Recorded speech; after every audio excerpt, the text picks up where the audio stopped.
আল্লাহর রাসূলের একজন মহিলা সাহাবী ছিলেন, যার পক্ষে আল্লাহ তাআলা স্বয়ং কোরআনে কারীমের মধ্যে আয়াত নাযিল করে জানিয়েছেন। আমার ভাইয়েরা, একজন মহিলা সাহাবী যাকে আল্লাহ তাআলা এত পছন্দ করেছেন, ভালোবেসেছেন, যার পক্ষে স্বয়ং আল্লাহ তাআলা নিজেই ফতোয়া প্রদান করেছেন।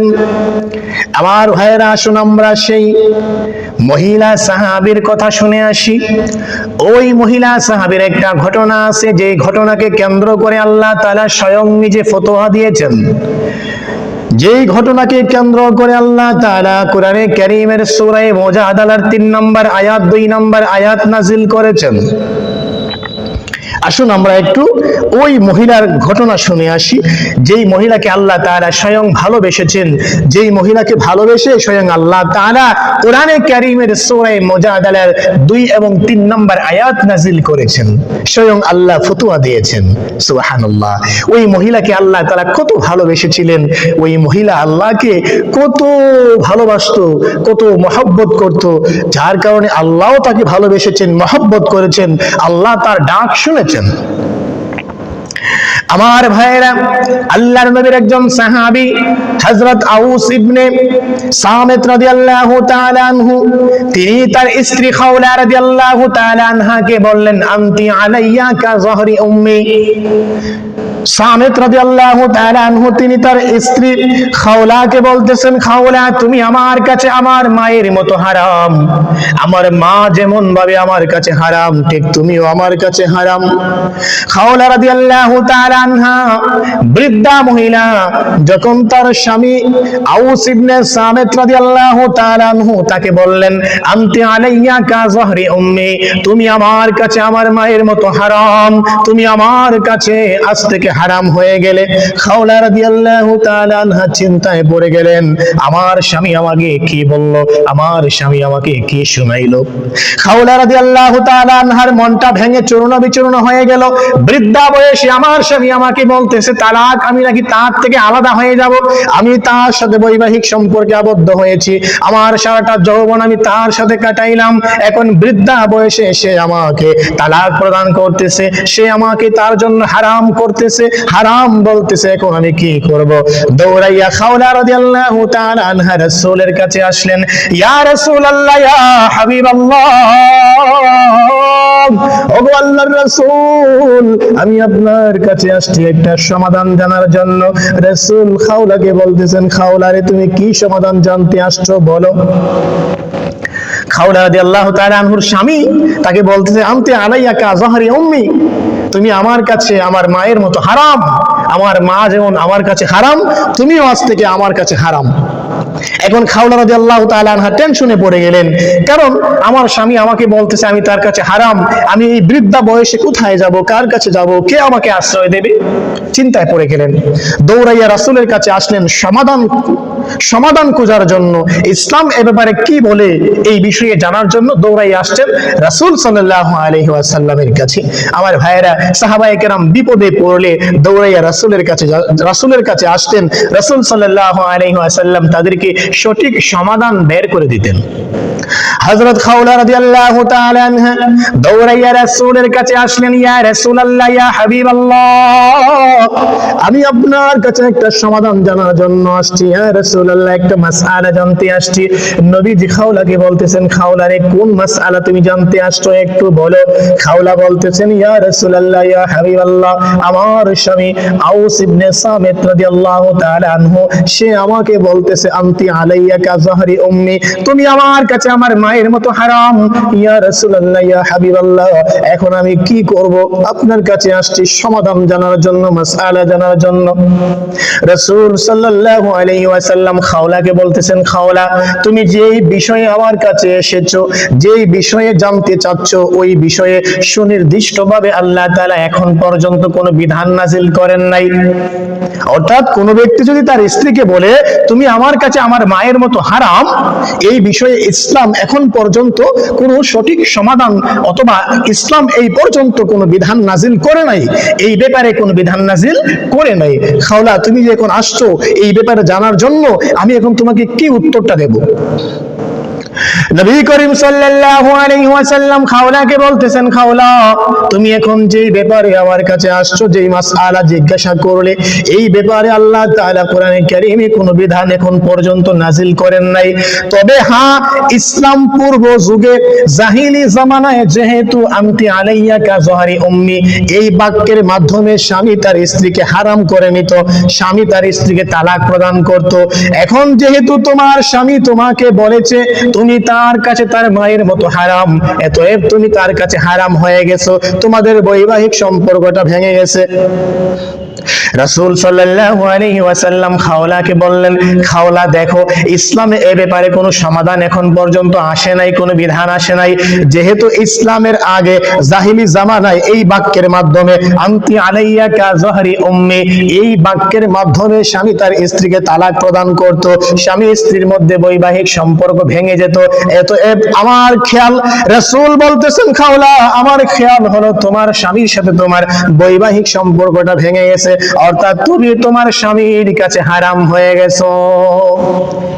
যখন খাওলা রাদিয়াল্লাহু তাআলা আনহা রাসূলের কাছ থেকে এই কথা শুনলেন, তখন তিনি আরো ভেঙে পড়লেন, তিনি আরো বিচলিত হয়ে গেলেন, মন থেকে আরো দুর্বল হয়ে গেলেন, হাউমাউ করে চিল্লাচিল্লি করে কান্না শুরু করে দিলেন। খাওলা রাদিয়াল্লাহু তাআলা আনহা রাসূলকে বলতেছেন, ইয়া রাসূলুল্লাহ, ইয়া হাবিবাল্লাহ, ইয়া রাসূলুল্লাহ, আমার যৌবনের কাল সারাটা যৌবন আমি তার সাথে কাটিয়েছি, এখন বৃদ্ধা বয়সে সে আমার সাথে এমন ব্যবহার করলো, আমি এখন কোথায় যাব, কার কাছে যাব, কে আমাকে আশ্রয় দেবে, আমার ছেলে মেয়ের বা কি হবে? ইয়া রাসূলুল্লাহ, ইয়া হাবিবাল্লাহ, এর একটা সঠিক সমাধান আপনি বের করে দেন, নয়তো আমি অসহায় হয়ে যাব, নয়তো আমি খুব বিপদে পড়ে যাব। ইয়া রাসূলুল্লাহ, ইয়া হাবিবাল্লাহ।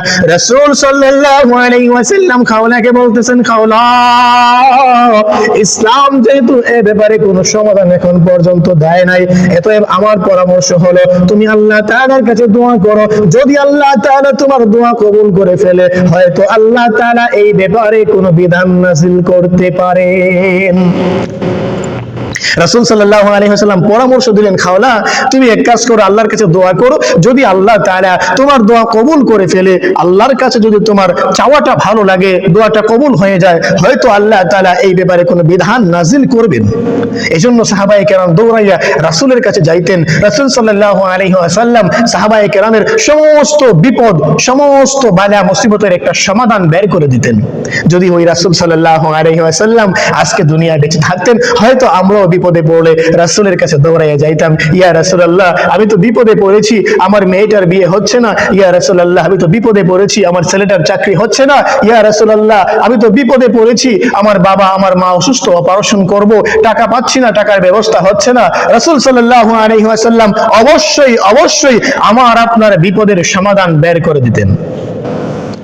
আমার ভাইয়েরা, খাওলা রাদিয়াল্লাহু তাআলা আনহাকে রাসূল সাল্লাল্লাহু আলাইহি ওয়াসাল্লাম পরামর্শ দিলেন, খাওলা তুমি আল্লাহর কাছে দোয়া করো, যদি আল্লাহ তাআলা তোমার দোয়াটা কবুল করে নেয়, যদি আল্লাহ তাআলার কাছে তোমার দোয়াটা ভালো লাগে, হয়তো আল্লাহ তাআলা এই ব্যাপারে কোনো বিধান নাজিল করতে পারেন। খাওলা রাদিয়াল্লাহু তাআলা আনহা অশ্রুসিক্ত নয়নে জল চোখে চলে আসছে, চোখের পানি চলে আসছে, চোখটা ভিজে গেছে, কান্না করতেছেন, হৃদয়টা ব্যথিত হৃদয় নিয়ে অশ্রুসিক্ত নয়নে খাওলা রাদিয়াল্লাহু তাআলা আনহা আল্লাহর কাছে ফরিয়াদ করেন, আল্লাহুম্মা ইন্নী আশকু ইলাইকা, ইয়া রব্বে কারীম আমি তোমার কাছে ফরিয়াদ জানাই আমার দুর্বলতার কারণে, আমার অসহায়তার কারণে, ইয়া হে আমার রব্বে কারীম, হে আল্লাহ আমি আজকে বড় বিপদে পড়ে গেছি, বড় অসহায় হয়ে গেছি, হে আমার মালিক এখন আমি বার্ধক্য অবস্থায়, আমার স্বামী আমার সাথে এই ব্যবহারটা করেছে, বার্ধক্য অবস্থায় আমি বৃদ্ধা মহিলা কোথায় যাব, কার কাছে যাব, কে আমাকে আশ্রয় দেবে, কে আমাকে ভরণ পোষণ করবে? হে আমার মালিক, হে আমার আল্লাহ, তুমি ছাড়া তো আমার যাওয়ার কোনো জায়গা নাই, আমি তোমার কাছে ফরিয়াদ করতেছি, তোমার কাছে কান্না করতেছি, আমার মালিক আমার আল্লাহ তুমি আমার দোয়াটা কবুল আর মঞ্জুর করে নাও, তুমি এই ব্যাপারে কোনো বিধান নাযিল করে আমার এই সমস্যা, আমার এই বিপদটাকে দূর করে দাও। আল্লাহ তাআলার কাছে খাওলা রাদিয়াল্লাহু তাআলা আনহার দোয়াটা এত ভালো লাগলো, এত পছন্দ হলো, খাওলা রাদিয়াল্লাহু তাআলা আনহা আল্লাহ তাআলার কাছে কাকুতি মিনতি করে ইনিয়ে বিনিয়ে কান্না করে করে আল্লাহর কাছে দোয়া করতেছেন। আল্লাহ তাআলার কাছে এই দোয়াটা ভালো লাগছে। খাওলার দোয়াটা প্রথম আসমান ভেদ করে, দ্বিতীয় আসমান ভেদ করে, তৃতীয় আসমান ভেদ করে, চতুর্থ আসমান ভেদ করে, পঞ্চম, ষষ্ঠ, সপ্তম আকাশ ভেদ করে আল্লাহ পাকের আরশে আজিম পর্যন্ত পৌঁছে যায়। খাওলা রাদিয়াল্লাহু তাআলা আনহা দোয়া করে আল্লাহ তাআলার কাছে দোয়াটা কবুল হয়ে গেল। আল্লাহ তাআলা ফেরেশতা জিবরাইলকে পাঠালেন, জিবরাইল তুমি যাও আমার হাবিবের কাছে। আল্লাহ তাআলা জিবরাইলকে পাঠালেন। সূরা মুজাদালার 3 নম্বর আয়াত নাযিল করে জানায়া দিলেন, ওয়াল্লাযীনা ইউযাহিরুনা মিন নিসাইহিম সুম্মা ইয়াউদুনা লিমা ক্বালু ফাতাহরিরু রাকাবা।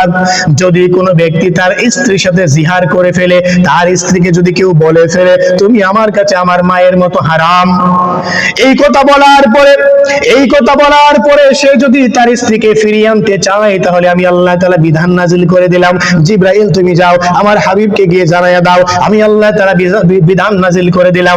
ওই ব্যক্তি তার স্ত্রীকে ফিরিয়ে আনতে পারবে, শুধুমাত্র তার একটা প্রায়শ্চিত্ত করতে হবে। প্রায়শ্চিত্তটা হলো একটা গোলামকে সে আজাদ করে দেবে। একটা গোলামকে সে আজাদ করে দেবে। এই আজাদ করার মাধ্যমে সে যে একথা বলার কারণে গুনাহ করেছে, অপরাধ করেছে, সেই অপরাধকে আমি আল্লাহ তাআলা মাফ করে দেব।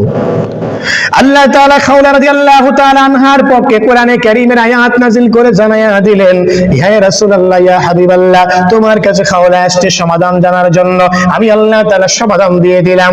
আউস ইবনে সামিত তার স্ত্রীকে যে বলেছে আনতি আলাইয়া কা জহরি উম্মি, এই বাক্য বলার কারণে খাওলার সাথে আউসের বৈবাহিক সম্পর্ক ভেঙে যায় নাই। তবে হ্যাঁ, আউস এই কথা বলার কারণে তার একটা গুনাহ হয়েছে, অপরাধ হয়েছে। এই অপরাধের প্রায়শ্চিত্তের জন্য আমি আল্লাহ তাআলা ঘোষণা করে দিলাম একটা গোলামকে সে আজাদ করে দেবে। যদি একটা গোলামকে আজাদ করে দেয়, তাহলে এই কথা বলার কারণে তার যে অপরাধ হয়েছে, গুনাহ হয়েছে, ওই অপরাধটা আমি আল্লাহ ক্ষমা করে দিলাম। খাওলা রাদিয়াল্লাহু তাআলা আনহার পক্ষে কোরআনে কারীমের আয়াত নাযিল হয়ে গেল। আল্লাহ রাসূল সাল্লাল্লাহু আলাইহি ওয়াসাল্লাম খাওলাকে জানায়া দিলেন, খাওলা তোমার পক্ষে আল্লাহ তাআলা কোরআনে কারীমের আয়াত নাযিল করে দিয়েছেন। আল্লাহ তাআলা তোমার পক্ষে ফতোয়া প্রদান করেছেন। তোমার স্বামীর সাথে তোমার বৈবাহিক সম্পর্ক ভেঙে যায় নাই। যাও যাও বাড়িতে যাও, তুমি সুখে শান্তিতে তোমার স্বামীর ঘর সংসার করতে থাকো।